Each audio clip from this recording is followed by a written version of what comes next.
Hello friends, welcome to cool 24/7। मैं हूं अपर्णा। आज हम आपके लिए लेके आए हैं 20 ऐसे स्टैटिक जीके के क्वेश्चंस जो आपके ऑलमोस्ट हर एक क्वेश्चन हर एग्जाम में पूछे जाते हैं, फ्रिक्वेंटली पूछे जाते हैं। तो अगर कोई भी आप एसएससी बैंकिंग की कर रहे हो तैयारी, तो आप इन क्वेश्चंस को मिस आउट मत करिएगा। वीडियो में अंत तक रहिएगा क्योंकि हर क्वेश्चन है इंपॉर्टेंट, बहुत ही चूज करके लाई हूँ। ठीक है, एंड बिना टाइम वेस्ट किए हुए वीडियो को स्टार्ट करते हैं। तो हम पहले चलते हैं क्वेश्चन नंबर फर्स्ट की ओर। आप प्लीज वीडियो वैसे अंत तक जरूर देखिएगा एंड हमारे चैनल को सब्सक्राइब भी करिएगा। तो अब हम स्टार्ट करते हैं। ये है हमारा क्वेश्चन नंबर पहला। भारत का सबसे पुराना पर्वत कौन सा है? एंड इसके ऑप्शंस हैं अरावली, हिमालय, सतपुड़ा, विंध्य। तो इसका आंसर है अरावली। ये जो है राजस्थान डिस्ट्रिक्ट में है और राजस्थान, हरियाणा और गुजरात तक लगभग फैला हुआ है। और इसका जो सबसे प्रमुख शिखर है वो गुरु शिखर है, लगभग 1722 मीटर लगभग ऊंचा है और ये माउंट आबू में स्थित है। हम चलेंगे नेक्स्ट क्वेश्चन की ओर और ये है हमारा क्वेश्चन, अजंता गुफाएं किस राज्य में स्थित है? तो अजंता गुफाएं के ऑप्शन है मध्य प्रदेश ए, महाराष्ट्र बी, सी है राजस्थान और डी है कर्नाटक।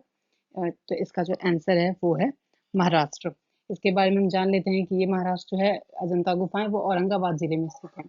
और सबसे इम्पोर्टेंट है कि ये जो अजंता गुफाएं हैं ये यूनेस्को ने विश्व धरोहर में शामिल कर रखा है। तो ये सबसे इम्पोर्टेंट है कि यूनेस्को विश्व धरोहर के क्वेश्चन हर क्वेश्चन में पूछे ही जाते हैं हर एग्जाम में। तो आप इसे याद रखिएगा कि अजंता गुफाएं यूनेस्को के विश्व धरोहर में शामिल है। एंड हम नेक्स्ट क्वेश्चन की ओर चलते हैं। ये है हमारा क्वेश्चन कि भारत का सबसे बड़ा बांध कौन सा है? ए Hirakud, C B Bhakra Nangal, C Sardar Sarovar and D Nagarjuna Sagar. तो इसका ऑप्शन है हीराकुंड। ये उड़ीसा में है और ये महानदी रिवर पे पाया जाता है। और ये सबसे इसकी खास बात है कि मिट्टी का बांध है और दुनिया का लगभग सबसे लंबा मिट्टी का बांध है। और हम अब चलते हैं नेक्स्ट क्वेश्चन की ओर और ये है क्वेश्चन कि राष्ट्रीय विज्ञान दिवस कब मनाया जाता है? 28 फरवरी, 15 मार्च, 5 सितंबर, 22 अप्रैल। तो इसका आंसर है 28 फरवरी। ये सीवी रमन ने जब ये रमन प्रभाव का जब खोज किया था, इसके उपलक्ष्य में ये राष्ट्रीय विज्ञान दिवस मनाया जाता है। तो दिन तिथि हमेशा दिवस पे आता है, तो ये राष्ट्रीय विज्ञान दिवस के बारे में ध्यान रखिएगा, 28 फरवरी। हम चलते हैं नेक्स्ट क्वेश्चन की ओर और ये है भारत की सबसे लंबी नदी कौन सी है? हमारे ऑप्शंस हैं गंगा, ब्रह्मपुत्र, यमुना, गोदावरी। तो इसका जो सही उत्तर है वो है गंगा। ये भारत का सबसे लंबी नदी है, लगभग 2525 किलोमीटर इसकी हाइट है, 2525 किलोमीटर। और इसका उद्गम स्थल तो हमें पता ही है, गंगोत्री नदी उत्तराखंड से निकलती है। और सबसे बड़ी बात है ये भारत की जीवंत नदी में आती है। हम चलते हैं इसके नेक्स्ट क्वेश्चन की ओर और ये है किसे भारतीय संविधान का जनक कहा जाता है? ऑप्शन है महात्मा गांधी, बी आर अम्बेडकर, जवाहरलाल नेहरू, राजेंद्र प्रसाद। तो इसका उत्तर है option B, B R Ambedkar. ये जो हमारे संविधान की जो प्रारूप समिति थी, जो स्ट्रक्चर की जो कमेटी थी, ये प्रॉपर बी आर अम्बेडकर ने संविधान का ये स्ट्रक्चर बनाया था और इसकी अध्यक्ष थी। तो इसका ऑप्शन आंसर है B R Ambedkar. Question number 7 है गोल गुम्बज कहाँ स्थित है? और ऑप्शन है हमारे दिल्ली, कर्नाटक, तेलंगाना, महाराष्ट्र। तो इसका सही उत्तर है कर्नाटक। कर्नाटक में गोल गुम्बज स्थित है जो लगभग ये बीजापुर में है। और ये आदिल शाही के वंश जो सुल्तान मोहम्मद आदिल शाह ने इसका निर्माण करवाया था। एंड हम चलते हैं नेक्स्ट क्वेश्चन की ओर और नंबर 8 कुतुब मीनार का निर्माण किसने करवाया था? ऑप्शन है हमारे ए अकबर, बी इल्तुतमिश, सी कुतुबुद्दीन ऐबक और डी बाबर। तो जैसा कि नाम से ही हमें लग रहा है कुतुब मीनार, तो कुतुबुद्दीन ऐबक ने इसकी संरचना करवाई थी। और इसका जो काम रह गया था, क्योंकि जब कुतुबुद्दीन ने बनवाया तो कुछ काम पेंडिंग रह गया था, इसको इल्तुतमिश ने पूरा किया। पर इसका जो आंसर है वो तो कुतुबुद्दीन ऐबक ही है। हम चलते हैं नेक्स्ट क्वेश्चन की ओर। सबसे ज्यादा चाय उत्पादन किस राज्य में होता है? ये हमारा question number 9 and option are Paschim Bangal A, Assam, Kerala and Tamil Nadu. तो इसका जो उत्तर है वो है असम। ये भारत का सबसे बड़ा चाय उत्पादक राज्य है और असम की जो चाय है वो अपनी मजबूत सुगंध और स्वाद के लिए प्रसिद्ध है। और यहाँ लगभग ब्रिटिश शासन 1835 से ही यहाँ चाय के उत्पादन असम से हो रही है। दैट्स वाई यहाँ सबसे ज्यादा अभी भी चाय का उत्पादन होता है। हम अब चलते हैं नेक्स्ट क्वेश्चन नंबर क्वेश्चन है हमारा, सत्यमेव जयते कहाँ से लिया गया है? एंड ऑप्शंस आर ऋग्वेद, उपनिषद, महाभारत, गीता।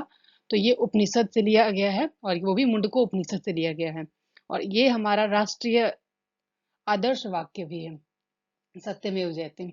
और इसे राष्ट्रीय प्रतीक के रूप में भी लगभग अपनाया गया है। एंड क्वेश्चन नंबर 11 की ओर जो है हमारा, नंबर क्वेश्चन है, वेदों की ओर लौटो का नारा किसने दिया? और ऑप्शन है महात्मा गांधी, स्वामी विवेकानंद, दयानंद सरस्वती और राजा राम मोहन राय। तो इसका उत्तर है ऑप्शन सी, दयानंद सरस्वती ने इसको वेदों की ओर लौटो का नारा दिया था। उन्होंने वेदों को, ज्ञान को पुनर्जीवित करने का आह्वान किया था कि हम उसे वेद के ज्ञान को हम अपने लाइफ में यूज करें। हम चलते हैं क्वेश्चन नंबर 12 की ओर। श्वेत क्रांति का संबंध किससे है? और ये है ऑप्शंस, गेहूं उत्पादन, दुग्ध उत्पादन, कपास उत्पादन, चीनी उत्पादन। तो हमारे ऑप्शन है, सही ऑप्शन है ऑप्शन बी, दुग्ध उत्पादन। इसे वर्गीज कुरियन ने शुरू किया था 1970 में। तो ये आपको याद रखना है, दुग्ध उत्पादन। श्वेत क्रांति का जो संबंध है वो है दुग्ध उत्पादन से। ठीक है, हम चलते हैं क्वेश्चन नंबर 13 की ओर। भारत में पंचायती राज प्रणाली की शुरुआत किस राज्य से हुई थी? ऑप्शन है राजस्थान, उत्तर प्रदेश, बिहार और तमिलनाडु। तो जो राजस्थान, इसका सही आंसर जो है वो है राजस्थान। इसकी शुरुआत हुई थी राजस्थान के नागौर जिले से स्टार्ट हुआ था 1959 में। ये 1959 में नागौर जिला राजस्थान से शुरू हुई थी। तो आपको याद रखना है, जो पंचायती राज का जो वो शुरुआत हुआ था वो राजस्थान के नागौर जिले से हुआ था। हम चलते हैं क्वेश्चन नंबर 14। की राजधानी किसे कही जाती है? अजंता, एलोरा, महाबलीपुरम, खजुराहो। तो इसके आंसर सही है ऑप्शन डी, खजुराहो। ये मध्य प्रदेश में है और ये जो मंदिर का जो निर्माण यहाँ हुआ है वो चंदेल वंश के द्वारा करवाया गया था। ठीक है, मूर्तियों की राजधानी के लिए हम याद रखेंगे खजुराहो, और ये इसके साथ याद रखेंगे कि चंदेल वंश ने खजुराहो के मंदिरों का निर्माण करवाया था और ये मध्य प्रदेश में स्थित है। हम चलते हैं क्वेश्चन नंबर नेक्स्ट। ये है 15, भारत का पहला परमाणु परीक्षण कहाँ हुआ था? ऑप्शन है पोखरण, तिरुवनंतपुरम, श्रीहरिकोटा, जैसलमेर। तो ये इसका आंसर है पोखरण। इस पे एक मूवी भी आई थी पोखरण नाम की, जिसमें जॉन अब्राहम ने एक्टिंग किया था। तो आप इसे देख सकते हैं, काफी अच्छी मूवी है। तो ये जो है अटल बिहारी वाजपेयी के शासन के दौरान हुआ था और ये राजस्थान के पोखरण में हुआ है। इसे स्माइलिंग बुद्धा का भी नाम दिया गया था। तो हमें याद रखना है कि जो पहला परमाणु परीक्षण जो हुआ था, जो एटॉमिक रिसर्च हुआ था, वो पोखरण में हुआ था। 16 है, यूनो का मुख्यालय कहाँ स्थित है? ऑप्शन है हमारे Washington DC, New York, Geneva and Paris. तो जो इसका सही आंसर है वो न्यूयॉर्क है। इसका ऑप्शन होगा, इसका सही आंसर है ऑप्शन बी। ठीक है, हम चलते हैं नेक्स्ट क्वेश्चन की ओर। और ये खेल दिवस किस खिलाड़ी के जयंती पर मनाया जाता है? ध्यानचंद, कपिल देव, सचिन तेंदुलकर, पीटी उषा। तो ये ध्यानचंद के बर्थडे जो होता है 29 अगस्त 29 अगस्त के दिन हम मेजर ध्यानचंद का बर्थडे होता है, उस दिन राष्ट्रीय खेल दिवस मनाया जाता है। ठीक है, और इसी इन्हें हॉकी का जादूगर भी कहा था, ध्यानचंद को हॉकी का जादूगर भी कहा जाता था। नेक्स्ट क्वेश्चन है, ये पुस्तक किसने लिखी है? Adam Smith, Karl Marx, John Keynes और मैक्स वेबर। तो इसका आंसर है कार्ल मार्क्स। दास कैपिटल का जो बुक का रचना है वो लिखा है कार्ल मार्क्स ने। क्वेश्चन, इनकलाब जिंदाबाद नारा किसने दिया था?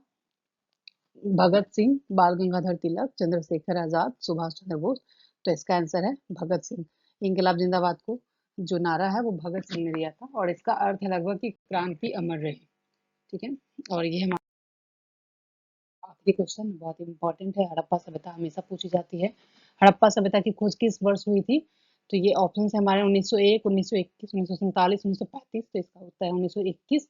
और आपने इसके जो स्टार्ट करवाई थी, दयाराम साहनी ने खोजा था इनको। और ये सिंधु घाटी सभ्यता का हिस्सा है। और हड़प्पा का जो स्थल है वो पाकिस्तान, हड़प्पा, मोहनजोदड़ो, लोथल, कालीबंगा, इन सब का सभ्यता का रिलेटेड स्पेस है, जगह है। और 1921 में इसकी स्टार्ट हुई थी खुदाई, और ये दयाराम साहनी ने करवाई थी। सो फ्रेंड्स, आज के लिए इतना ही। होपफुली वीडियो आपको अच्छा लगा होगा। सब्सक्राइब करिएगा, आगे और भी वीडियो आते रहेंगे। Thank you so much. Thank you.